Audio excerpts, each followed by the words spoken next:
Hello, creative souls. So we have brand new release from Finnabar Studio, and I have for you really easy and quick mixed media project with the new goodies.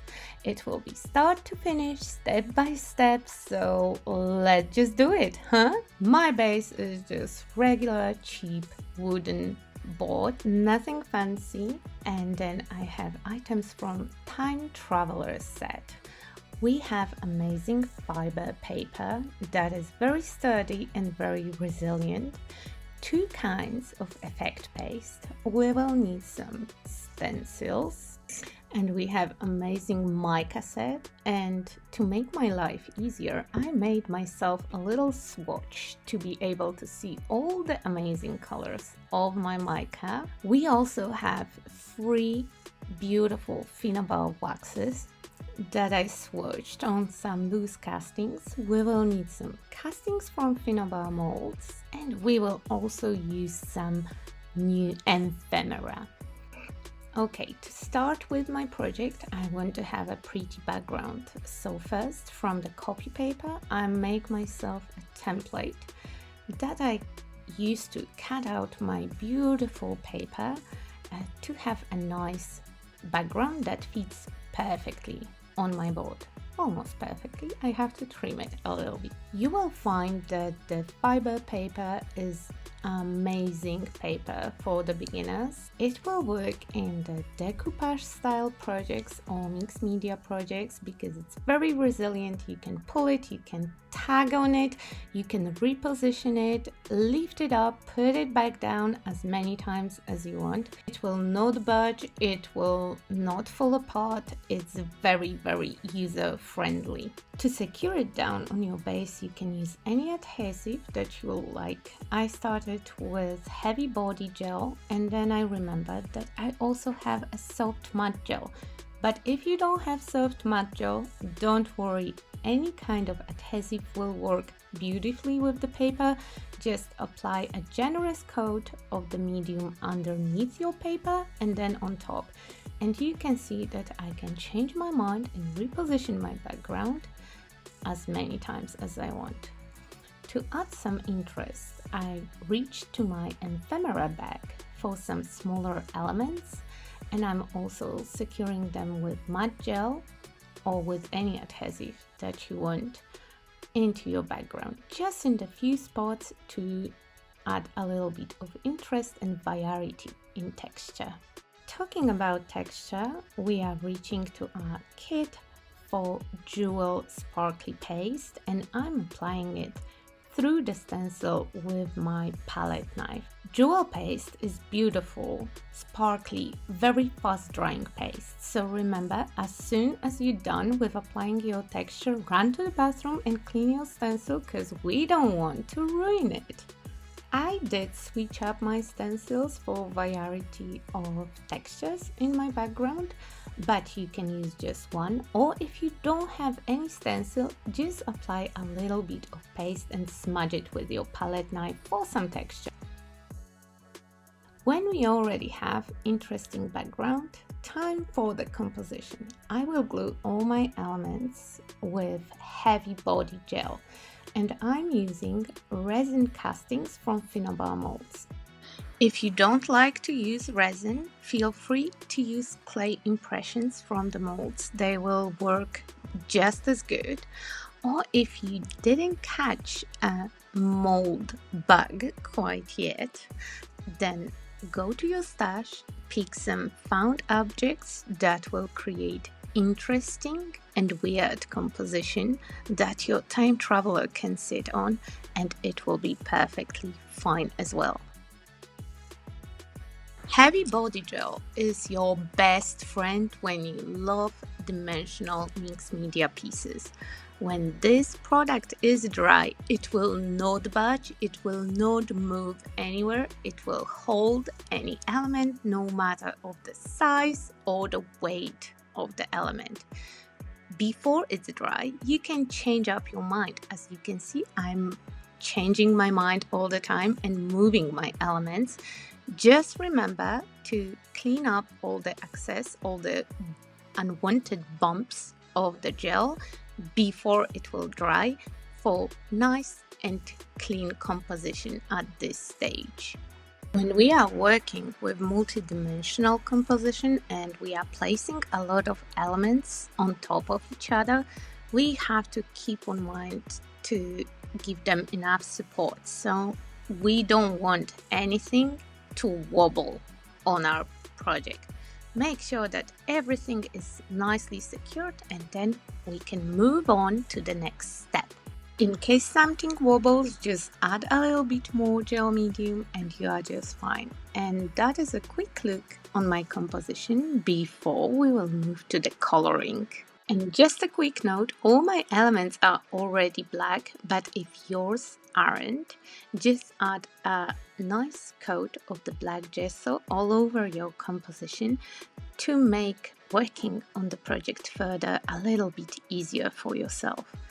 We have amazing colors in this Time Travelers set, and I'm starting with aged brass wax.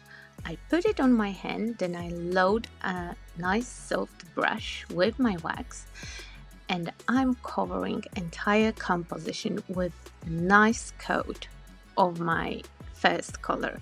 I'm trying to avoid heating the background with my brush, and I'm trying to focus only on the raised parts of the composition, but if I will get some on the background, I don't mind that much. It will blend out at the final look.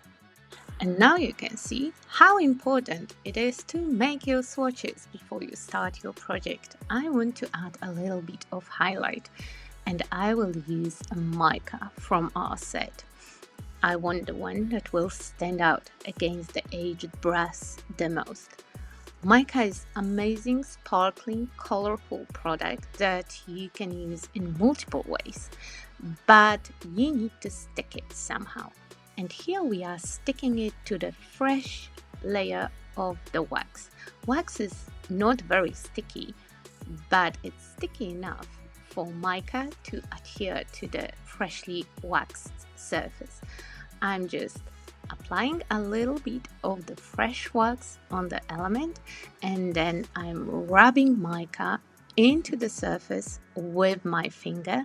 You can also use a fluffy brush to do mica application, and it will give you amazing sparkling result.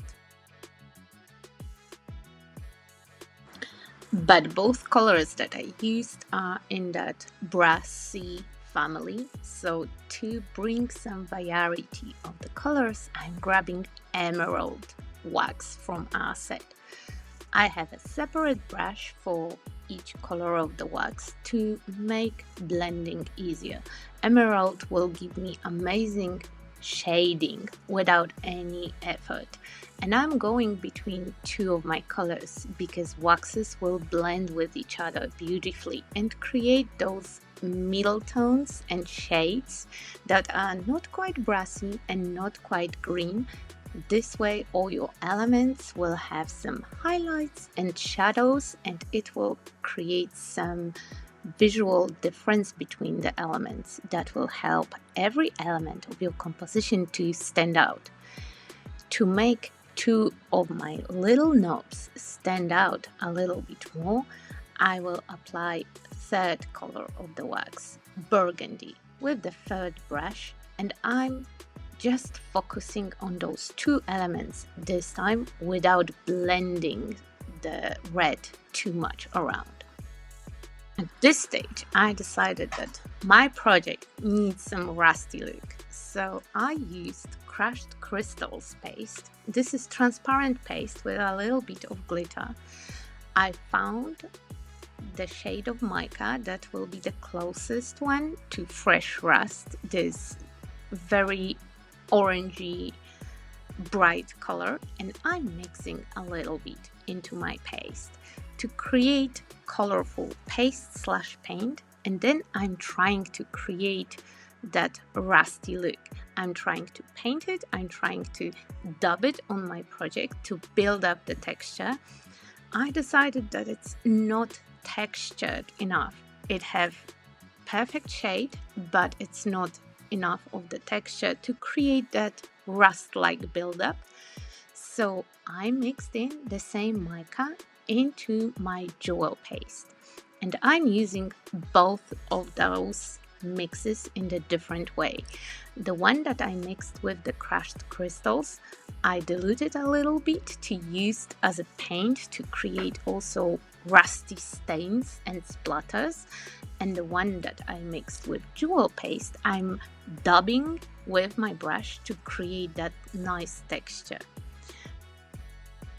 Of those mixes gives you a little bit different look. Anytime that you are happy with your current stage, dry it up with the heat gun. I really like that stainy look, that rusty flowy stains that I had from mixed crystal paste. So I dried up my project, then I added a little spritz of water to make sure that my next layer will flow nicely. In some areas I'm still building the texture, but right now I'm focusing mostly on adding those rusty stains everywhere. So I'm using highly diluted mix just to have a delicate wash of that rust. You can manipulate your project because the water will do a most job for you. It will create really nice, realistic looking puddles of your rust or your color around the raised areas of your project. And again, anytime I'm happy with my layer, I will set it with the heat gun. For the very last step with my coloring, I decided to use the darkest mica from the set. I mixed it in with crushed crystals and added a lot of water because this time I want to focus on creating shadows, and for that I need very diluted, very flowy consistency. I'm adding a lot of water to make sure that my paint is just flowing. Before you will set your color with your heat gun, you can remove any unwanted colors with a kitchen towel, or you can wash it off with extra water. And anytime when you are happy with your current result, just set it with the heat gun so the colors will stop moving around. I really like the heavy, grungy vintage look, so I went really heavy with my dark color application. But if you prefer less grungy and less vintage works, just go lighter with the application of your darkest color. If you think that you overdid it, you added way too much of any of the permanent colors, you can dry up your project with the heat gun or leave it for dry for a while, and you can go back and add again a layer of waxes that will brighten up and kind of bring it back to very shiny and sparkly look that we have before I grunge it up. For me, it's never too grungy, so when I'm happy with my coloring, I go back for my brush to my rusty orange and to my brown, and while using heat gun, while setting up all the colors, I'm adding a lot of splatters for that messy, grungy final vibe that, in my personal opinion, adds the final touch to the coloring stage of any project. And here we have the colors already finished, all nice and rusty, and it's time to add our final touch. In this case, it will be this little time traveler and her little pocket watch. Those elements are made from paper, so I'm adding them at the very end because, as you could see, I'm quite messy while I'm crafting, and it's uncoated paper, so it will take color very easily. It has some pros because you can add a little bit of the color to your characters with the crayon or markers if you want to. I'm super happy with my final look, but I wanted to share with you how you can a little bit zhuzh it up your elements. The same clock that I use behind my a little traveler, you can use with cabochon for really dimensional look, or for extra fancy effect you can put it inside of the casting with the cabochon and have a really nice statement piece. Okay, that's it. That's everything I have for you for today.